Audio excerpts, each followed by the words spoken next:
Pernahkah kamu berpikir, mengapa suara masyarakat seolah hanya berharga setiap 5 tahun sekali saat pemilihan umum? Ketika masa kampanye tiba, para politisi datang memberikan berbagai janji. Namun, setelah mereka terpilih dan menduduki jabatan, masyarakat seringkali merasa ditinggalkan. Menyampaikan aspirasi atau mengkritik kebijakan yang dinilai keliru menjadi hal yang sangat sulit. Namun, ada fenomena menarik yang seringkali terjadi di Indonesia. Ketika muncul sebuah kebijakan yang kontroversial, lalu masyarakat memprotesnya di media sosial hingga viral, pemerintah bisa dengan cepat mengubah keputusan atau membatalkan aturan tersebut. Mengapa lembaga negara yang memiliki kekuatan besar bisa langsung merespons gerakan di media sosial atau aksi di jalanan? Di balik fenomena ini, sebenarnya ada sebuah sistem yang sedang bekerja. Hari ini, kita akan membahas sistem tersebut dan melihat bagaimana dinamika politik di Indonesia saat ini.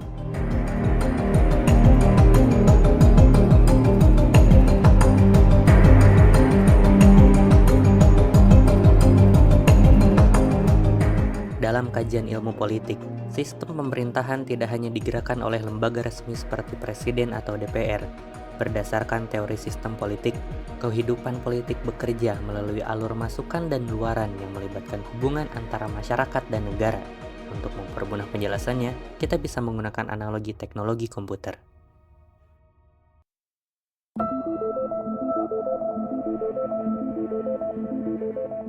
Pertama, ada yang disebut suprastruktur politik. Ini adalah komponen hardware atau perangkat kerasnya.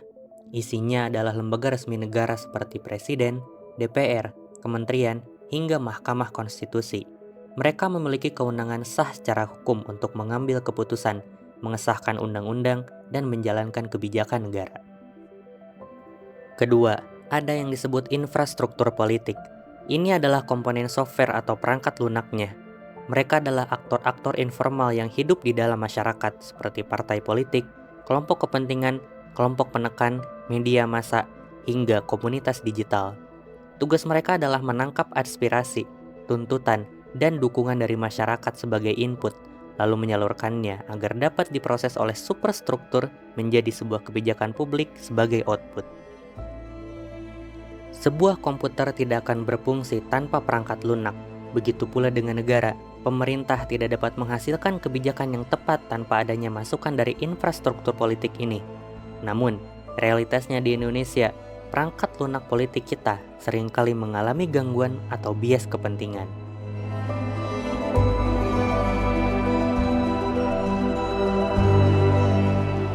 Mari kita lihat aktor utamanya, yaitu partai politik. Secara teori, partai politik berfungsi sebagai sarana pendidikan politik, penyalur aspirasi warga, dan pengatur konflik dalam demokrasi. Di Indonesia, fungsi-fungsi ini bahkan diatur secara resmi dalam undang-undang. Namun, bagaimana realitasnya di lapangan? Banyak analisis menunjukkan bahwa partai politik di Indonesia cenderung bergerak secara pragmatis dan transaksional. Muncul fenomena kartel partai, di mana partai-partai lebih mengutamakan stabilitas kekuasaan daripada menjadi representasi publik. Ideologi partai seringkali hanya menjadi dokumen formal atau alat penarik suara saat pemilu, bukan sebagai arah perjuangan politik yang konsisten. Setelah pemilu selesai, partai dengan latar belakang ideologi yang berbeda bisa dengan mudah bergabung demi transaksi jabatan atau akses kekuasaan. Selain itu, kelembagaan partai kita masih lemah karena sangat bergantung pada figur ketua umum atau tokoh kuat, bukan pada sistem kaderisasi yang sehat. Akibatnya, arah kebijakan lebih sering ditentukan oleh keputusan elit, bukan melalui mekanisme partai yang demokratis. Jika kita melihat ke belakang, dinamika infrastruktur politik ini terus berubah sesuai dengan periode pemerintahan. Pada masa Presiden Soekarno dan Presiden Soeharto misalnya, sistem politik cenderung sentralistik. Peran partai politik dan kebebasan berpendapat masyarakat dibatasi secara ketat demi menjaga stabilitas pemerintahan. Setelah era reformasi yang dimulai pada masa Presiden B.J. Habibie dan Presiden Abdurrahman Wahid atau Gus Dur, sistem politik menjadi lebih terbuka, multipartai, dan memberikan ruang bagi supremasi sipil serta kebebasan pers.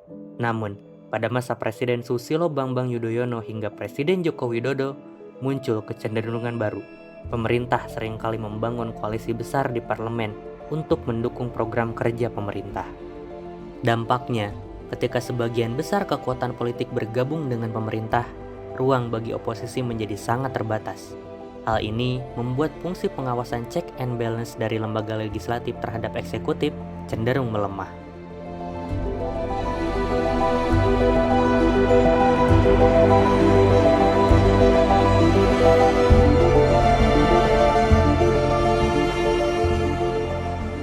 Ketika partai politik sibuk berkompromi dalam koalisi, siapakah yang menjalankan fungsi pengawasan?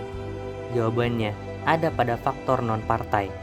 Menurunnya kepercayaan publik terhadap partai politik atau lembaga legislatif membuat masyarakat mencari saluran alternatif untuk bersuara. Disinilah kelompok kepentingan dan kelompok penekan mengambil peran penting. Kita mengenal organisasi formal seperti LSM, misalnya ICW atau Kontras, organisasi profesi hingga gerakan mahasiswa yang melakukan aksi langsung di lapangan. Di era modern saat ini, peran tersebut diperkuat oleh kehadiran media digital dan aktivitas komunitas online atau netizen.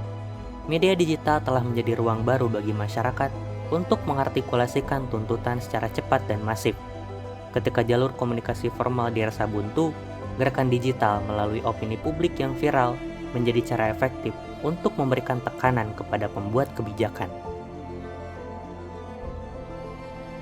Kesimpulannya, infrastruktur politik di Indonesia memang menghadapi tantangan besar, terutama dalam hal kemandirian partai dan dominasi elit. Namun, kualitas demokrasi kita akan tetap terjaga selama masyarakat sipil, komunitas digital, dan media tetap aktif, kritis, dan konsisten dalam mengawal setiap kebijakan negara. Karena pada akhirnya, sistem politik yang sehat memerlukan partisipasi aktif dari seluruh warga negara.